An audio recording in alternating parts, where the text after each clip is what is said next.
Friends, आप सभी जानते हैं कि एक दुखद घटना घटी थी 24 फरवरी को और इन्फॉर्मेशन मिली थी एक डेड बॉडी के बारे में कि जो गंगा लेक का रास्ता है वहाँ अंदर जो बैम्बू के जंगल्स हैं उसमें एक डेड बॉडी लटकी हुई है। तो जैसे इन्फॉर्मेशन मिली, हमारा जो पुलिस स्टेशन का स्टाफ था ओसी समेत एसडीपीओ और एसपी कैपिटल इमीडिएटली मौके पर पहुंच गए। वहां पहुंचकर उन्होंने मौके का मुआयना किया, प्लेस ऑफ अकरेंस जो सीन ऑफ क्राइम था उसको सिक्योर किया। एफएसएल की जितनी कार्रवाई होती है वो सारी की गई, वहां पर फोटोग्राफी की गई, सारी चीज़ों का मुआयना करके एफएसएल द्वारा जांच करवा के जो भी फॉरेंसिक एविडेंसेस वहां से पिक करने थे वो पिक किए गए और डेड बॉडी को इमीडिएटली हॉस्पिटल पहुंचा दिया गया। हॉस्पिटल पहुंचकर वहां पर डेड बॉडी को पोस्टमार्टम के लिए फर्दर सजेस्ट किया गया और खासकर इस केस में चूंकि ये सारा मैटर सेंसिटिव लग रहा था और डिसीज्ड की पहचान जो हुई थी वो एक under secretary cum assistant controller of examination APPSC Arunachal Pradesh Tuming Gangkak के रूप में हुई थी। तो इसलिए एक बोर्ड बिठाया गया कि पोस्टमार्टम एक डॉक्टर से ना करवाकर बोर्ड ऑफ डॉक्टर्स से करवाया जाए। तो पोस्टमार्टम करवाने की कार्रवाई इसमें की गई। इसमें 174 की हम लोगों ने शुरू में कार्रवाई CRPC के तहत अमल में लानी शुरू की, लेकिन बाद में ये सस्पिशन आया, ये एलिगेशन आया कि शायद ये एक दूसरा मामला हो सकता है, संदिग्ध मामला हो सकता है। तो डिसीज्ड की वाइफ के बयान पर 302 का मर्डर का केस इसमें हमने दर्ज कर लिया। FIR नंबर इसमें 10/23 under section 302 police station Chimpu में केस दर्ज हो गया और एक SIT का गठन कर दिया गया। चूंकि ये चीज़ इम्पॉर्टेंट थी, बहुत सेंसिटिव भी थी, तो इसको ध्यान में रखते हुए सीनियर अफसरान ने एक SIT का गठन किया जिसमें 8 मेंबर्स थे, 4 इसमें इंस्पेक्टर्स, 2 सब इंस्पेक्टर्स और बाकी टीम थी। इस SIT ने काम करना शुरू किया। शुरुआत में सबसे पहले जो है इसमें पोस्टमार्टम कराया गया बोर्ड ऑफ डॉक्टर से। उसके बाद जितने भी एविडेंस थे प्लेस ऑफ अकरेंस पे, सीन ऑफ क्राइम पे, वो सीज किए गए। सर्चेस की गई, APPSC ऑफिस में सर्च हुई और हम सभी जानते हैं कि जो डिसीज थे उनके इंक्वायरी में विटनेस थे, इंक्वायरी में उनको शामिल किया जा रहा था, उनसे बातचीत की जा रही थी। तो CBI ऑफिस के अंडर ये इंक्वायरी चल रही थी। तो CBI ऑफिस का भी हम लोगों ने सर्च किया कि ऐसा कोई क्लू या ऐसी कोई बात मिले जिसके कारण से इस घटना का लिंक हो सके। फिजिकल एविडेंसेस चेक किए गए, बायोलॉजिकल एविडेंसेस कलेक्ट किए गए और इलेक्ट्रॉनिक एविडेंस की डिटेल में मैं नहीं ज़्यादा बताऊंगा, बट इलेक्ट्रॉनिक एविडेंसेस जो बेस्ट पॉसिबल हैं हमारे पास या जितना हमारे पास एनालिसिस हो सकता है वो हमने इसमें किया। ये सब करने के बाद लोगों से बयान लिए, लोगों से पूछताछ की, जितने भी कंसर्न लोग थे उन सबसे बात की और पूछताछ भी की गई। अब तक क्योंकि ये बहुत सीरियस घटना थी और हमारी पूरी संवेदना भी डिसीज की फैमिली के साथ है और हम इसको कोई भी ऐसा चांस या ऐसी भी कोई पहलू छोड़ना नहीं चाहते थे जिससे कि कोई किसी चीज़ की कमी रह जाए, खासकर इन्वेस्टिगेशन में।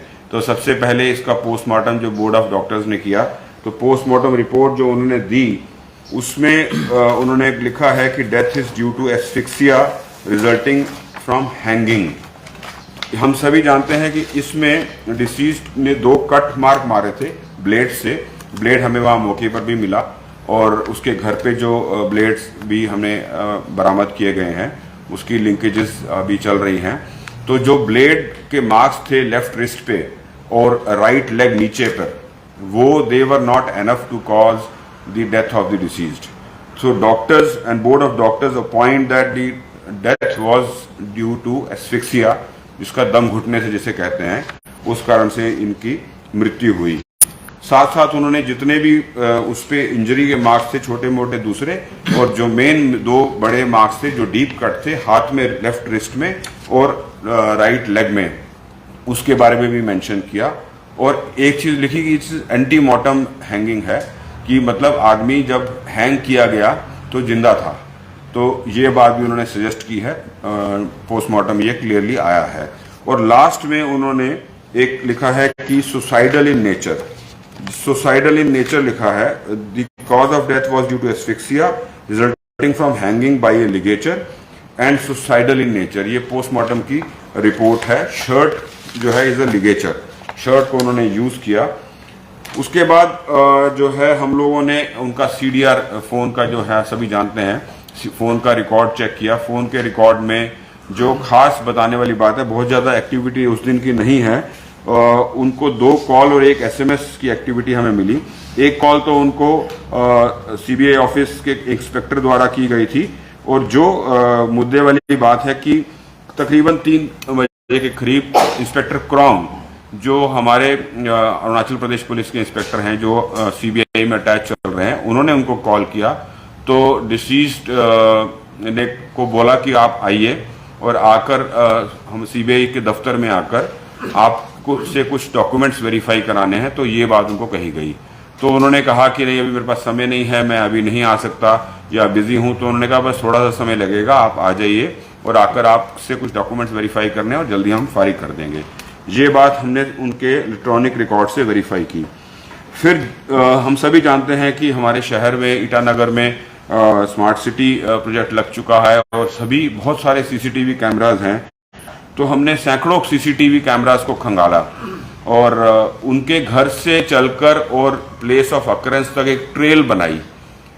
बहुत सारे सीसीटीवी कैमरास में कुछ में फुटेज हमें मिला, कुछ में नहीं मिला, कुछ में कम मिला, लेकिन एक जो ट्रेल बनी वो उससे पता चला कि उन्होंने 16:07 मतलब 4:07 पर अपनी गाड़ी स्कॉर्पियो AR01L 1461 से घर से चलते हैं वो, और कांग्रेस भवन के पास वो तकरीबन 8 मिनट रुकते हैं।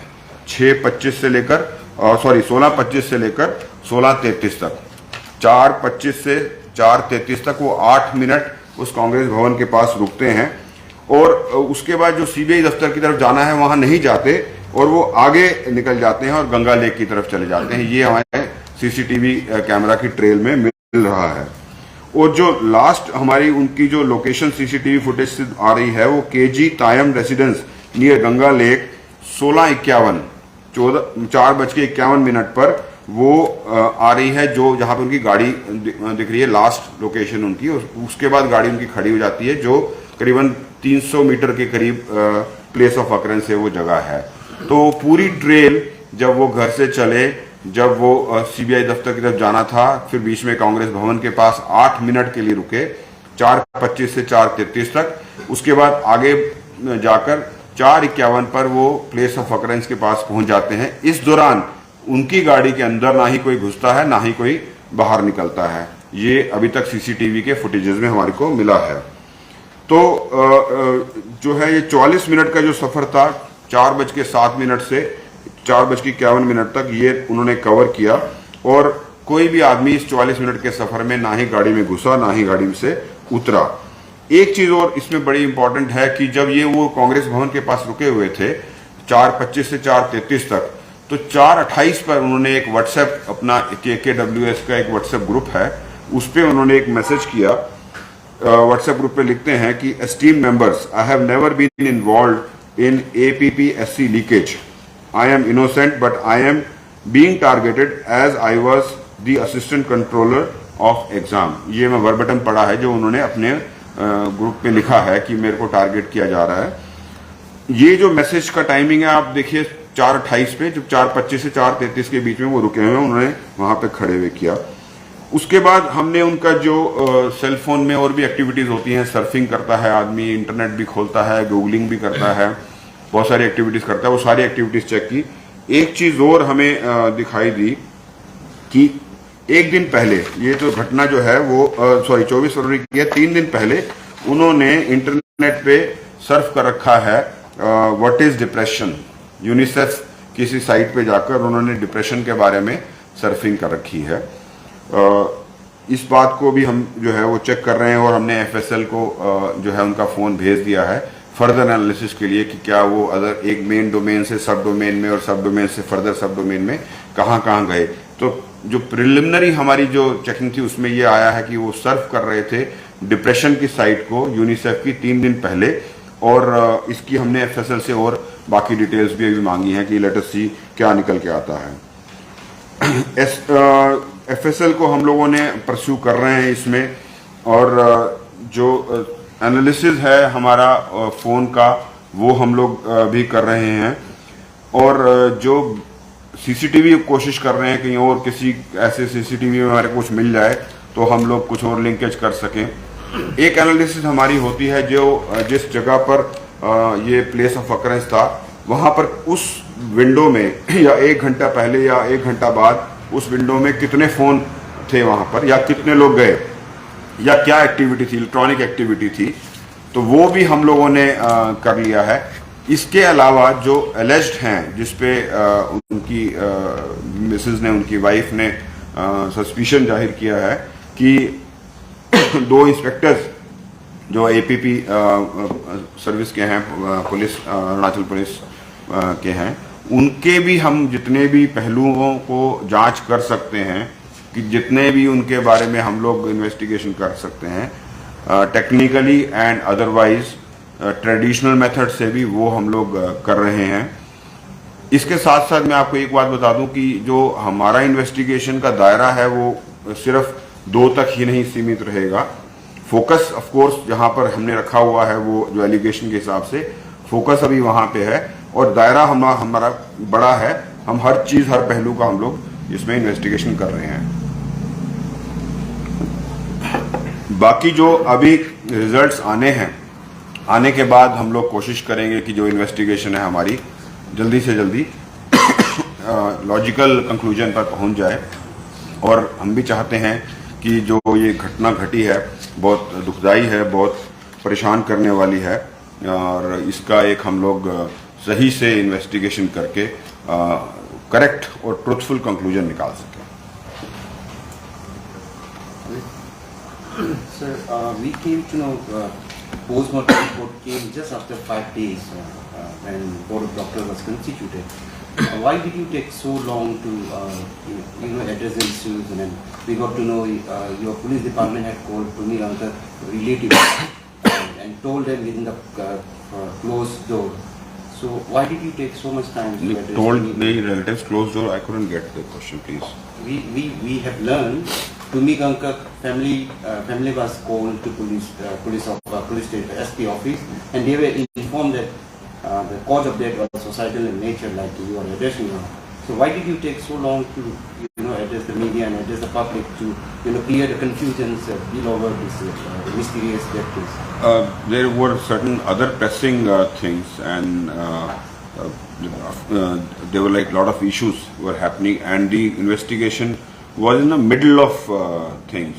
So unless and until there was some conclusive, some revealing evidences with us, so that we can come to you and say something with authority, until that there was no point having an media briefing. Now we have certain facts, we have reached a stage, we have not reached the final stage.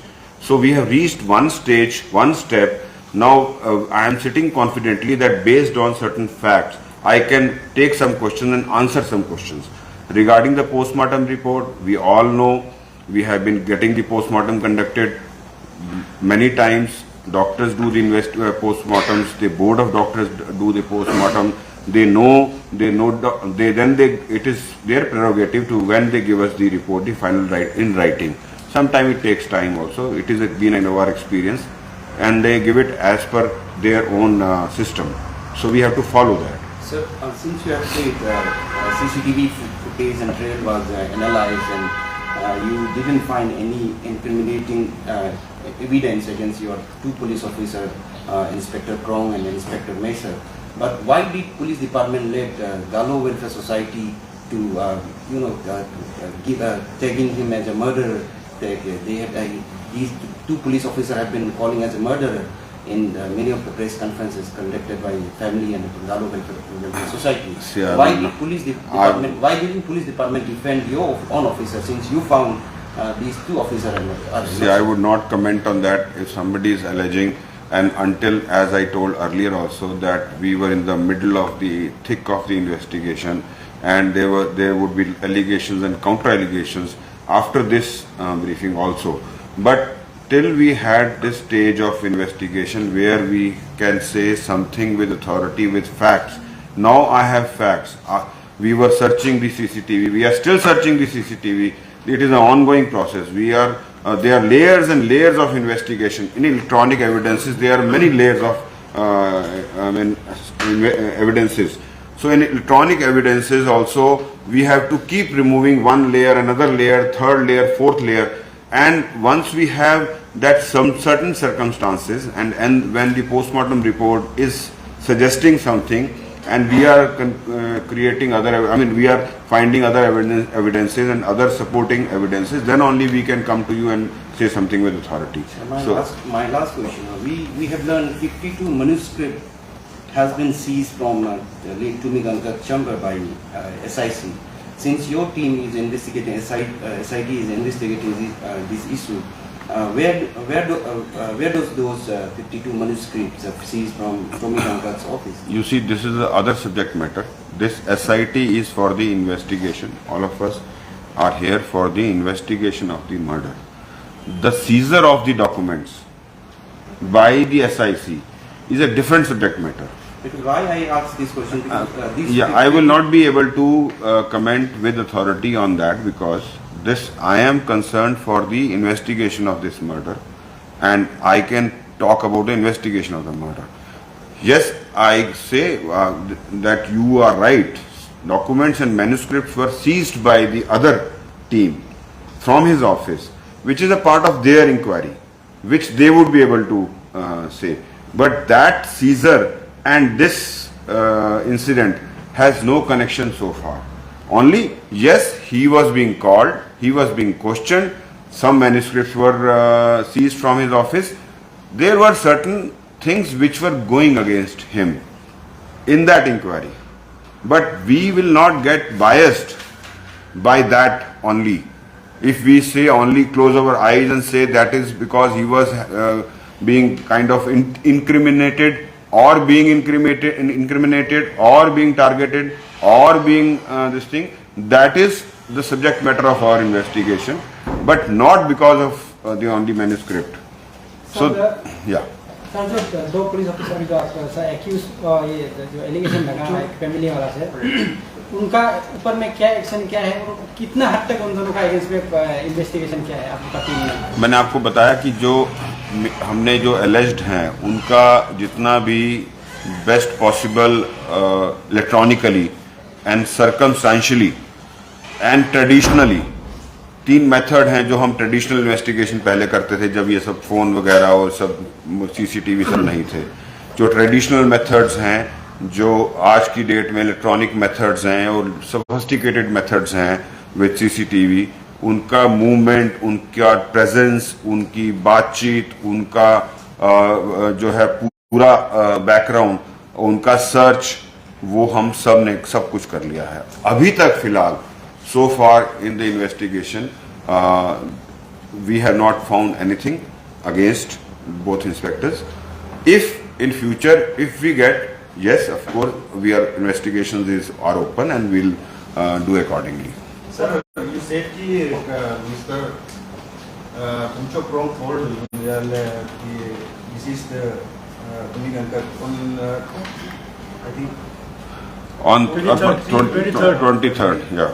And you said कि वो just phone किया कि उसको office में CBI office में हाजिरी देने के लिए. हाजिरी, तो just I wanted to know कि मतलब अगर सिर्फ हाजिरी देना ही सिर्फ उसी की इन्वाइट किया तो हाउ ड्यूरेशन कितना था उन लोगों का कन्वर्सेशन में, क्योंकि आप लोग सीनियर को चेक किया हुआ है तो उसका ड्यूरेशन कितना था हुआ? 23rd को actually we have analyze the serial of the phone number Bhumchok Prong inspector Bhumchok Prong का, and it has been found that कि जो डिसीज्ड और Bhumchok Prong के बीच में throughout the serial analysis में वी हैव फाउंड कि only 6 conversations only 6 conversations, the last being on 23rd. 23rd को to be precise शाम का 3:14 में कॉल करता है. उन दोनों के बीच में 65 सेकंड्स का बात होता है on 23rd को. And if we see the history of the conversation, तो we have found कि last call 23rd से पहले December 13 को उनके बीच में conversation हुआ था, फ़ोन में कॉन्टेक्ट हुआ था. तो we can say कि after more than 70 days 23rd को बुमचुक्रों में डिसीज को कॉन्टेक्ट किया था. And sir, just if you have a information, December 13 को कितना लंबा duration उसका? December 13 को भी कुछ आउट ऑफ द ये जो कुछ सस्पिशन वाला कुछ तो टाइमिंग नहीं है, जो नॉर्मली होता है 2 या 3 मिनट का ही बात हुआ था. And we have already question the suspect है जो बुमचुक्रों को कि किस वजह से आप फ़ोन किया था, उस पर कन्वर्सेशन क्या हुआ था. तो वी हैव द रिकॉर्ड. उनको स्टेटमेंट भी लिया है. और 23rd को भी जैसे सर ने बताया है, जस्ट उनको सम्मन किया था कि 2017 का सिविल सर्विस एग्ज़ाम में कुछ एवेल्यूटर्स का सिग्नेचर को वेरीफाई करना है. तो एज सर ने बताया है कि वो इनिशियली था कि कुछ काम है करके, तो बुमचुक्रों ने फिर उनको इंसिस्ट किया कि अगर आ सकता है तो आ जाइए. एंड फाइनली वो शाम का 4:07 में घर से निकलते हुए देखता है, as per the statement of inspector Bumchuk. Sir ये सही इसमें एक चीज मैं बता दूं, 70 दिन का गैप है.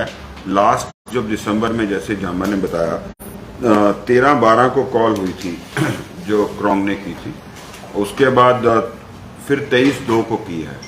तो it is a gap of after 70 days our inspector had called the deceased to come and do some verification of documents. Sir ये 23 मार्च में जो कॉल करते हैं ये सच है? फरवरी में जो कॉल करते हैं ये सच है क्या? इंस्पेक्टर क्रॉन्ग इंस्पेक्टर नेगा के सामने कॉल किया? देखिए, इसमें हमने जो स्टेटमेंट जो लिया है इंस्पेक्टर क्रॉन्ग से, और जो भी बाकी जो सीबीआई ऑफिशियल से भी हमने लिया है, तो कोरोबोरेटिव है. कोरोबोरेट करके ही हम बोल रहे हैं जो आज यहाँ पे आपके सामने फैक्ट्स रख रहे हैं. CBI officials, SIC officials, even APPSC का ऑफिशियल्स को भी हमने स्टेटमेंट लिया है. And whatever we are saying today is जो भी कोरोबोरेट हुआ है उसको फैक्ट को ही हम आज रख रहे हैं. एंड तपुन मेसर का यहाँ पे कहीं भी नाम है? तपुन मेसर का मैं बताना चाहूँगा कि सीडी एनालिसिस में उन दोनों के बीच में डिसीज्ड और इंस्पेक्टर टी मेसर के बीच में कभी फ़ोन में बात हुआ ही नहीं. तो उसके कुछ भी रिकॉर्ड नहीं है सीरियल में दोनों के बीच. सर उसको सर कमी नगर का कहना था कि हम लोग काफ़ी दिनों से थ्रेट भी था, तो कॉल में भी कुछ सीरियल में कुछ ऐसा रिपोर्ट आया कि क्या था? थ्रेट? किस चीज़ का? नहीं, थ्रेट वाली कोई ऐसी बात नहीं, कहीं रिपोर्टिंग नहीं है, कोई ऐसी बात नहीं है. थ्रेट वाली कहीं जिक्र नहीं है, कहीं किसी के बयान में भी नहीं आया. अभी तक ये बात सामने नहीं आई. सीडीआर में तो आप थ्रेट की बात नहीं आती, सिर्फ लॉग आता है. और थ्रेट की बात तो ये है कि जब किसी को थ्रेट मिलती है तो किसी को बताएगा और या कहीं रिपोर्ट करेगा. तो ऐसी कोई बात अभी तक सामने नहीं आई. सर ये पीएम रिपोर्ट को बेस करके ये मांग रही है कि सोसाइटी कैसे आगे चलेगी? PM report is one of the evidence.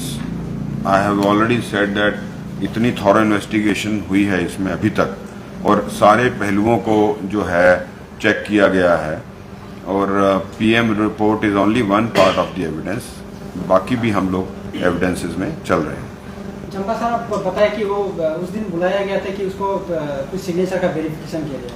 Exactly कौन सा ईयर का क्या चीज़ का वेरिफिकेशन, कौन सा सिग्नेचर का? 2017 सिविल सर्विस एग्जाम का कुछ पेपर में जो अवार्ड शीट था उसमें जो एवेल्यूटर्स का सिग्नेचर को वेरीफाई कराने के लिए बुलाया था, as per the statement of inspector Bumchuk. 2017. ठीक है. सर ये सुसाइड या कम्प्लेक्स सुसाइड है? देखिए, जो हमारा एक्सपीरियंस है अभी इसमें इन्वेस्टिगेशंस बाकी हैं. सुसाइड के बहुत सारे भी वो होते हैं, आपने जैसे बताया, बट जब तक फाइनल नहीं आ जाए हम लोग इसको कंक्लूसिवली कुछ नहीं कह सकते. सारे पहलुओं पे हम लोग जांच कर रहे हैं और हमारी जो सर्कल ऑफ सस्पिशन है वो ओपन है. फोकस ऑफ कोर्स एलिगेशंस की तरफ रहता है, उनको हमें टारगेट या जो भी इन्वेस्टिगेशन का जो डायरेक्शन है वो रहती है, लेकिन बाकी पहलुओं को भी जांच की जाती है. सर जो एलिगेशन जिस पर आया है, जो 2 ऑफिसर है वो दोनों सस्पेंडेड है कि अभी भी और भी सस्पेंडेड है? अभी तक कोई ऐसा इन्वेस्टिगेशन में नहीं आया, अभी सस्पेंड नहीं है. सर वो क्या बोलते हैं GWS एंड जो लीक करा था फैमिली का भी ऐसा बोलने का था कि जो disease was one of the prime चल रहा था, जो इंटरोगेशन चल रहा था बेसिकली करीब में, तो वो लोग का ऐसे जस्टिफिकेशन था कि why was not given any security, उसके बारे में आप नहीं देखिए, did he demand for security, पहली बात। सेकंड कि इन्वेस्टिगेशन में विटनेसेस को सिक्योरिटी तब दी जाती है अगर लगता है कि उसको कोई खतरा है। ऐसी कोई उस इंक्वायरी के दौरान एसआईसी की कोई बात नहीं सामने आई कि उसको सिक्योरिटी की जरूरत हो, और उसने डिमांड की नहीं, और एज सच कोई थ्रेट है नहीं। सिक्योरिटी देने का भी रीजन होता है, वरना इन्वेस्टिगेशन में तो हजारों विटनेस होते हैं, हम सिक्योरिटी नहीं देते हैं ऐसे, unless and until there is some specific input or requirement or need or suggestion by someone, then only we think of. Otherwise the normal inquiry में तो the security is not given. Sir आपने जैसे बताया कि वो depression के बारे में सर्च कर रहा था इंटरनेट, तो क्या दूसरा कुछ फैमिली इश्यूज भी है? That we need to see, because he had gone into one of the UNICEF of for depression searching.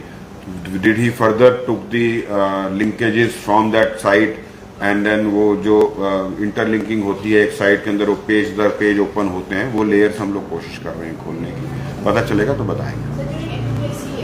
का इन्वेस्टिगेशन चल रहा था, द अदर टीम, बिकॉज